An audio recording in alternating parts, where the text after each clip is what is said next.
Kwanza ni saluti kwanza. Ya kwanza ni kwa comeback moja ya hatari sana. Hiyo sauti ya kwa Chama. Chama kafunga goli lakini pia katoa assist. Lile goli ambalo kafunga Chama nilikuwa napitia baadhi ya makabrasha ile inaitwa twist acrobatic. Yaani sawa, semi volley ambayo ukiangalia kwa umri wa Chama kwenye ule mpira ambao uko juu kwa umri wake, kwanza unaweza ukasema una riski kwa kiasi fulani, unaruka unajipinda alafu unafunga. Mimi kwa goli ambayo naliona pengine msimu huu linaweza ikawa ni goli bora la msimu, kama hakutakuwa na goli lingine tena, ukiachana magoli ambayo yamepita huko yalikuwa yanang'ang'aniana, lakini hili goli lina vitu vingi, lina ujumbe mwingi sana. Umri wa Chama, ubora wa Chama, the way jinsi ambavyo alikuwa ana dribble kutokea pembeni akaingia katikati, then Chama na Mpanzu wakamkaba kwa pamoja, Chama akaingia pembeni akachukua mpira, goli likapatikana kwa Ribase Ge. Goli la pili ni Yusuf Kagoma alifanya aliuingilia mpira wakati Luemba alipiga cross, Yanga wakauchukua. Yusuf Kagoma tena akafanyaje? Akauzuia ule mpira ambao ulikuwa unaenda kwenye lango la Simba, then ikatokea 1-2 na Chama akafunga. Magoli yote mawili yalipatikana kwenye transition. Ukiangalia magoli mawili yaliyofungwa na Yanga kwa Simba, yote mawili yametokana na makosa ya kiulinzi kwa timu ya Simba, na magoli yote mawili yametokana na cross ambazo zilikuwa zinatoka pembeni zinadondoka katikati, then center back ama tunazungumzia safu ya ulinzi ya Simba ilikuwa inashindwa kuclear makosa kwa haraka. Mwisho wa siku wachezaji wa Yanga walikuwa wanaokota yale magoli, wanaokota ule mpira ukiwa free. Maana yake ni nini? Maana yake tayari Yanga wakaiadhibu Simba kwa makosa yake ya clearance kwenye eneo lao la ulinzi, lakini Simba waliadhibu Yanga kwenye maeneo ya transition. Kitu kingine ambacho pia nilikisoma jana, Steven Becker kwa mara ya kwanza ameingia na single pivot kwenye mechi kubwa na yenye pressure. Yusuf Kagoma akacheza dakika 90 akiwa kiungo mkabaji peke yake, kitu ambacho kwanza wengi hawakuwahi kudhani kitu kama hicho kitatokea, lakini namna pressure ambavyo aliichukua Yusuf Kagoma jana, ukiangalia hata faulu ambazo walikuwa wanazicheza ni tactical faulu ambazo mchezaji yoyote kuzuia hatari kuingia kwenye lango lake. Kwa hiyo tumii jana, mimi kwangu ukimwangalia Kagoma namna ambavyo amecheza perfect kama kiungo, tena kiungo mkabaji akiwa peke yake. Kitu kingine ambacho nilikiona jana pia kwa Maxim pia Nzengeli, baada ya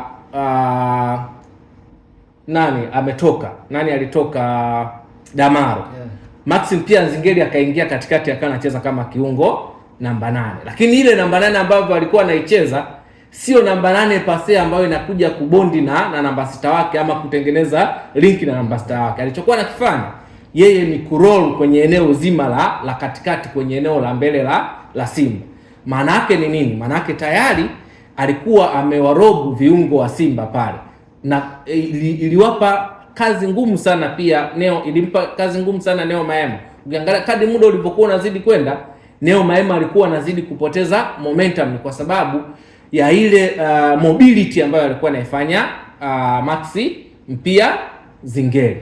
Game ilichezwa kwenye akili za makocha na sare ile ilipatikana kutokana na kila mmoja kumsoma mwenzake. Okay, yes, bwana, tuko live kwenye channel ya YouTube ya Mdina FM. Weka comment hapo, tutasoma kile ambacho umeweza kushare nasi. Usisahau tuna nambari zetu za studio hapa, pia unaweza kutuandikia nasi tutasoma hivyo kama ambavyo umefikisha ujumbe wako. Lugano Israel, leta maneno bwana. Kwanza ni saluti kwanza. Ya kwanza ni kwa comeback moja ya hatari sana. Hiyo sauti ya kwanza. Sauti ya pili ni goli la Chama.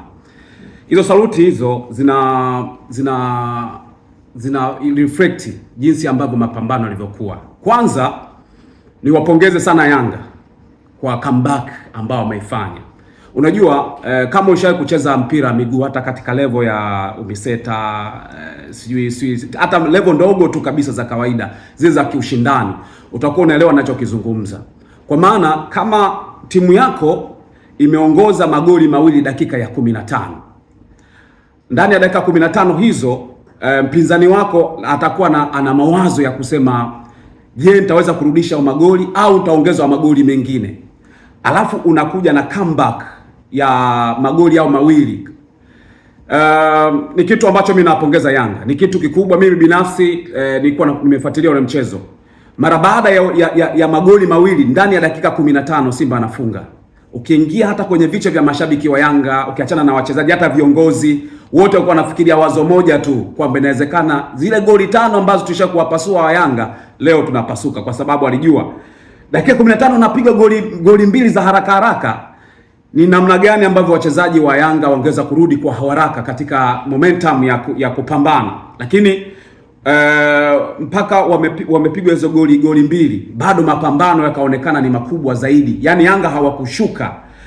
Mimi nitegemea pengine Yanga kama walivyopigwa hizo goli mbili, wangeamua sasa warudi wajipange wamekosea wapi, ili wasije wakapelekea dhahama zingine kwenye ule mchezo. Pongezi kubwa kwa jinsi ambavyo walipambana. Ule ndio mimi nauzungumzia ukubwa. Ukubwa ni pale ambapo unakutana na changamoto nzito, alafu unaweza kukabiliana nazo, alafu kaonyesha utofauti wa kile ambacho unakipambania. Mpaka goli la kwanza la Yanga linafungwa. Of course unaweza kuzungumza ni makosa, lakini ni namna ambavyo unaona matamanio ya wachezaji wa Yanga wanaenda kulitaka ile goli kufungwa. Maxim pia Nzengeli ndiye ambaye alipiga ile cross, lakini tunajua kwenye ile nafasi alikuwa anapiga cross, alikuwa na uwezo wa kudribble. Maxim pia Nzengeli yeye akapiga mpira, hakutaka kukaa na mpira muda mrefu, kwa sababu ile eneo analijua uwanja ulikuwa uruhusu sana mpira kwa nini kutembea vizuri.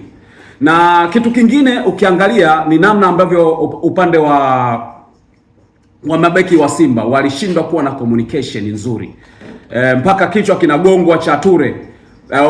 Manake alipiga kichwa kikielekea kwa wapinzani. Ni namna ambavyo walikuwa wanawapress, yani pressure ikawa ni kubwa sana kwenye wakati ule. Kwa hiyo mimi nawapongeza Yanga kwa kile ambacho wamekifanya. Ni comeback huwa hazijagi mara nyingi sana. Kumbuka comeback ya namna hiyo ilikuwa mwaka 2000 na kama na 16 au 10 na ngapi, kama utakumbuka sahihi. Ni ile comeback ambayo iliwapandisha kina nani? Mapinduzi Baramu. No, achana ya Mapinduzi 2020, si ndio? 2020 nakumbuka, lakini yenyewe ilikuwa ni kabla huko, ambayo iliwapandisha kina Ndemla. Ila kina Ndemla, Ibrahim Wajib, William Gassian, Isiaka, ile ya 3 au yes, comeback ya Simba watoto wengi. Ile ndo comeback ambayo naikumbuka ilikuwa ni ile ya msisimko, kwa sababu unaona kabisa hii comeback tunarudishaje? Tumeshapigwa kipindi cha kwanza chote, hii kipindi cha pili tunarudije goli 3? Kwa hiyo hii comeback ya dakika 15 ilikuwa na effect kubwa sana kisaikolojia kwa upande wa Yanga, lakini Yanga wenyewe walienda kuamua kikubwa na kurudi kwenye mchezo. Hiyo ni pongezi za kwanza. Lakini pongezi ya pili ni kwa Chama. Chama kafunga goli, lakini pia katoa assist. Lile goli ambalo kafunga Chama, nilikuwa napitia baadhi ya makabrasha, ile inaitwa twist acrobatic. Yani unajikunja, acrobatic ya kujikunja upande ndio unaenda kufunga. Yani zile hazifungwi mara kwa mara. Unaweza ukapiga acrobatic ya moja kwa moja, lakini ile ya kujikunja ile ni mara chache sana kuipata. Hilo unaweza ukapongeza Chama kwa sababu kwanza yeye utakuwa unakumbuka ni mpira ambao aliupokonya, alafu akapewa mpira, akampa mpira akampa mpira Mpanzu akakaa na ule mpira, akamwangalia Chama akiwa kwenye mikimbio, akamdondoshea juu. Ile wanaitwa inaitwaje ile? Inaitwa nini? Pinpoint. Vol nini? Semi vol.